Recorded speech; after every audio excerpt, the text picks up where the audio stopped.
Welcome back, my friends. Death, taxes, and Luke Chambers losing his man, Kally. 1-1 at the break. We've got a few comments before I get your thoughts on the first 45. Josh Russell, Norwood's our best striker. I'm not having that. He's not tidy finish. Thought he couldn't finish, Kally. Question mark. Was a good finish. I did think of you. It was a good finish. I did think of you. Yeah, listen, it was a good finish. Fair play. Absolutely. Mike Baker, Chambers man, piss poor marking that. Yes, it was. We'll get into that, I'm sure. Lewis, we can see from a corner. JT Bennett, for fuck's sake, why can't he cross the ball? Mike Baker, basics win games. Julian Roll, not a bad first half. Cook spent the whole half telling Toto and Wilson to get higher. Yes, squeeze, Toto Willow, squeeze. Love Paul Cook in that first half. Russell Claydon, the chief, consistently inconsistent again. Kally, what did you make of the first 45? While we wait for Rob Davies to turn up, as always. I'll be honest, after that goal, I was then, after we conceded, then what I saw was Rohit Sharma and Virat Kohli putting on a good display in the cricket. All right. But no, goal was good. And yeah, I've called out Nors. I've said, he's a bit of a bottle job on his one-on-ones. He's a great finisher when he doesn't have to think and he just has to lash it first time, then he scores.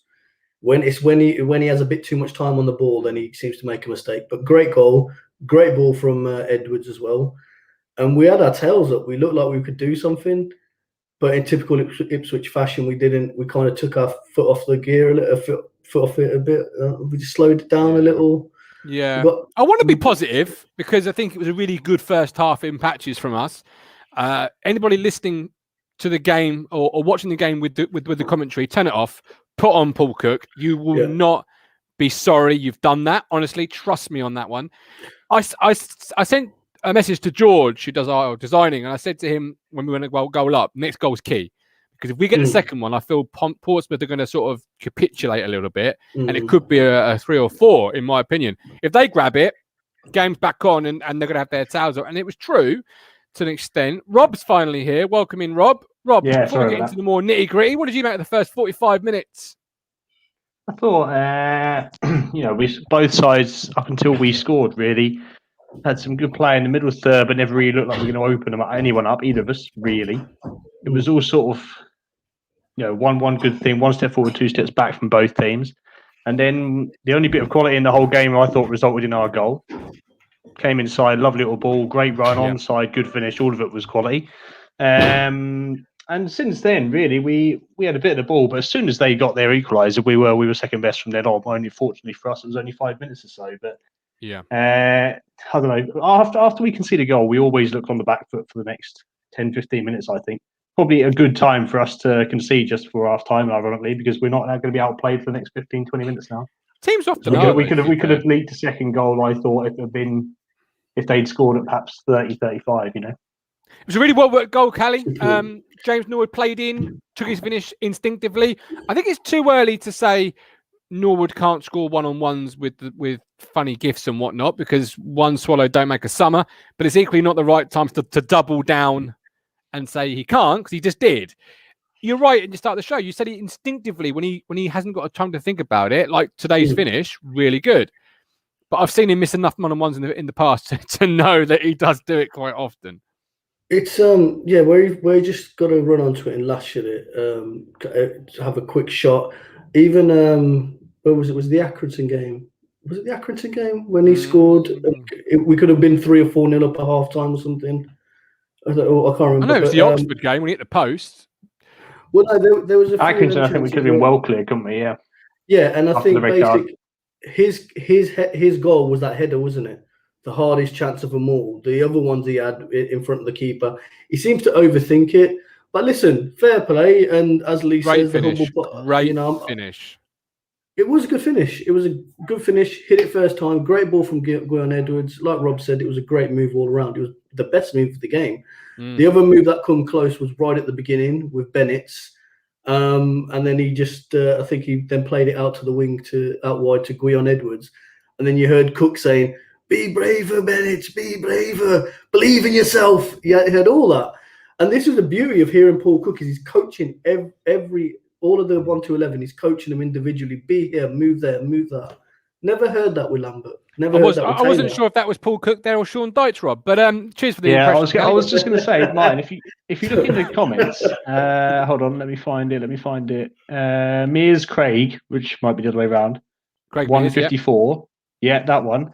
There was 3 or 4 times I thought where we got into that position Kally just talked about, where we had that option of going down the middle, shooting or driving, or playing it to one of the sort of, the player that's inside the fullback, but outside the centre half, wider than, effectively you're dissipating the attack by pushing it wide, and we always pushed it wide. We never hit the shot from there. And you've got technical players. Like I said, you offline or whatever, off air.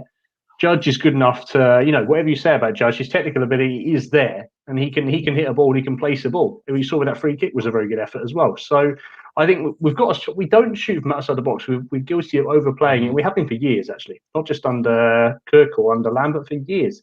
We haven't scored goals from distance for years and years, and that's something we could do with changing, because we get ourselves into that position outside the box, in that area where you want like sort of a Tommy Miller kind of character. Oh God, yeah. We get ourselves into that area quite a lot, but we never ever use it. We hardly that costs even money, get a chance from it. But that costs money.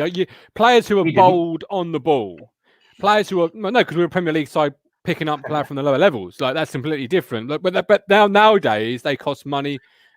Lots of money, because players who are bold, like Paul Cook there, for example, Kally, your example about Bennett's be braver. Players who instinctively are braver cost money, because they take chances from outside the box. They take their shots. First half there, when Bishop had it from the short corner, you heard Cook shout, shoot. And he did, to his credit. Bit of a poor effort, but he did. And it's got to be braver on the football. But I've been really impressed with that first half from what I saw. Really brave, good passing. I'm still not sure on the 2-man midfield of Bishop and Dazelle, both individually and as a partnership. I don't know, you, Kally? No, it went through spells in the game where you'd notice one player, you wouldn't notice the other. Then you'd notice the other player, and you wouldn't notice that player. So it's just like I found myself, there's Doz, can see him on the ball making a few passes. 5-10 minutes goes, where's Bish, and then vice versa. They just don't complement each other. Not in the same, not next to each other.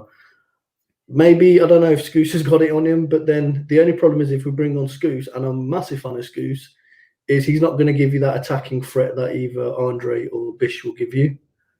Or allegedly. No, look, Bish runs at players. Yeah, but I think I've got more attacking threat than Cole Scouse, and I'm sat how many miles away am I from Portsmouth, Rob? I don't know, 180 probably. Yeah. 180 miles away. But then that's it, and we haven't got anyone else in that midfield that's going to run at them. So that's a worry for us. But if he'd have started with Scouse and then brought on Bish or whatever, that's a different thing. But he's played this hand now, whatever. I wonder if we can get any minutes from KVY today. Yeah, possibly. Although you don't want to rush him back too soon. Ward doesn't look like he's. I think he might be struggling a bit in terms of rather than performance, in terms of fitness. Or I think he's gone down at least once, and there's a good chance I would say you'll see him today. It's just not the first time, Rob, that I've seen our midfield sort of overpressed, overworked, just sort of just engulfed by the opposition's midfield. Like, if you look at the two teams, Portsmouth midfield seems to be a lot more running, a lot more pressing. You know what? I see what you mean, but I thought that was only the case really after they scored. Before that, they were playing in front of our midfield. They were playing it across to the left back, across to the right back, down the wing, back down the wing. They weren't going through the midfield. When they scored, it's almost like their confidence went up. And then all of a sudden they played it through the gap. They got it into the striker who flashed that shot over the top straight after the goal. Then they got it into Curtis, who had that shot on his right foot over and wide. That was both through the middle, but until they scored, they hadn't really gone to the middle at all. I think when they do, they got the beating of us, but they don't seem to be, real high on confidence and going through that midfield constantly. So I think we are sort of semi there for the taking, but they're not killing us with it. Absolutely. As I'd say a better team would, but surely Portsmouth are one of the top teams in the league. Surely, well, they're not. Yeah, but if you look on form, we should be putting them to bed. I mean, I know Cowley's there, but he's had a session yesterday, and he's in the dugout now. But we should be putting them to bed, man. It's like we start. You take that first 35, 40 minutes up to that goal. We were the better team everywhere, every department. Yeah. Tom James, great point. Ward going down the treatment allowed the team talk to get them going. We can win this if we keep pressing. Yeah, I noticed that Cowley brought them all in. I thought that was quite a shrewd management move. Get them in, set them down, give them new instructions. Really good. Spring being no point being there if you ain't going to play. Want to see KVY and Dobbs. Luke Penning, get to see KVY at left back, his natural position. I think our right backs is the biggest hole at the moment. Like Ward, even on one leg, still hasn't lost a man for a corner. Like that was terrible marking. That was shocking. It was shocking because Chambers is normally quite good in the box. He commands, certainly on the heading side, right? He does leap. He's got a good leap on him. He runs with the guy for 5-6 yards. And okay, the ball comes in, Toto goes to jump, goes over his head. Then, you just see Chambers, he's literally holding him. And it's like, didn't even go with the jump. And I think you could hear Gary Roberts saying, there's two of us, there's 2v1, we should be doing better.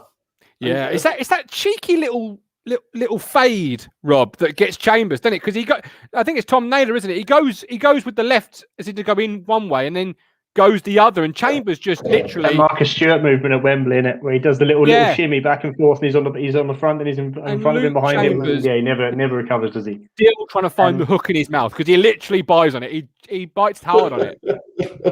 Yeah, and in the end, if it's just being played now, that goal right now on the highlights, you can see the view from behind the goal in that away stand there is exactly what it shows it.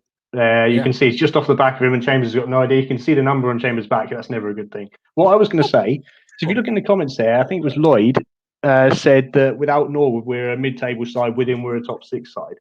I think that says it all. He's the only player that looks like he can convert 1 out of every 2 or 3 chances. There is nobody else. Without him, we don't score any goals. I'm going to hasten to say we really don't.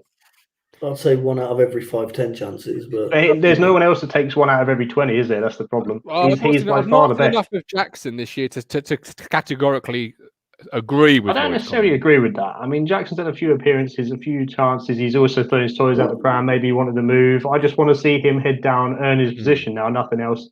And for me, he hasn't got much to get past because Norwood is always semi-injured and can't play a game. So he should be getting plenty of minutes, even if he's out for. Just looking at the goal, I've paused it right as he's about to head it. He headers it on the 6-yard line. Could our goalkeeper, who's a tall goalkeeper, you come through a crowd, you punch, you catch, referees tend to protect you. Can he do better with this one, Kally, or is that an unfair criticism of fans if they suggest how he could? Are you asking if our goalkeeper with a competent goalkeeper? I'm asking. Well, they're different things. I do agree. Yes. Would you expect a goalkeeper of this level to do better? Absolutely. Rob? You're 6 yards out. That's your area. Yeah, I agree. Rob? Define expect. Well, would you be surprised? Not even nearly. At the end of the day, that was a classic set piece goal at this level, wasn't it? It's all about delivery. Most teams can't deliver a corner. Occasionally you can. We all know Curtis has got some quality, and as we've seen last season at Fratton Park, he's got that quality to whip a ball in, and that made all the players got to do is flick it on. I'm not sure you can blame Holy that much for that. I mean, you can argue about Holy all day. You can argue about Cornell all day. We used to argue about Gherkin not coming off the line. Doesn't seem so bad anymore, does it? No, it really doesn't. That comment about the box being crowded, I don't accept it because he's like 27 foot tall. Right? He gets taller every week. No, he should be in that area, but it's a classic League One set-piece goal, isn't it? He doesn't command his box, and the players aren't confident in front of him, maybe. We are here to have the conversation. You can agree or disagree. It's the beauty of football. I tell you what, though, is there an argument for players on the line? When I was manager of a football club, I always wanted 2 players on the line, 1 on each post. Is that an argument for it there, Kally? Because if someone's on the line, you could argue they just header it away. There's no danger. Yeah, I mean, we ain't got a goalkeeper that's going to come out, so there is an argument there, but the problem is we'll just get rolled over on set pieces. Yeah, thing is also you could flip that. You could flip that and say, well, the keeper's not coming out, so therefore you have to head everything away. It's not news that Holy's not coming to clatter everybody, is it? I mean, even the players know that. As Kally said, they haven't got much confidence in him. They should know that we've got to head this away. Doesn't matter at all costs. Get in the way, get across your man, block it. Don't lose your man because your keeper's not bailing you out. So shocking for Chambers. They have come out. So very quickly before the game's already kicked off. I know. We will return at full time to have your say, but boys, are we going to win this game? Yes or no? I think so. I think Rob summed it up. I'm surprised with Snace. No, I think you summed it up. We've had that 10 minutes that we normally just absolutely fall apart. We've gone into half time now. Cooks give maybe a bit of a hairdryer treatment or something. I don't know. I believe in us. I've got to believe. Come on. Right? Number I two think goal if for we, us. keep, if we keep playing Norwood in those channels, because actually there's been 2 occasions. One we scored and one almost identical where he just went about 5 yards further wide and had to come back. But there was 2. If you get him in those channels, I fancy us to score again. But I don't see another way we're scoring. Okay. Because I don't Perfect. see any other player on that pitch that's going to score a goal in, I was going to say in blue, but in, I don't know, whatever that Barca is. style In kit. yellow socks. I don't see another player in Awful yellow kit. socks that can score, honestly. Awful kid. Awful. Anyway, see you at full time. Have your say.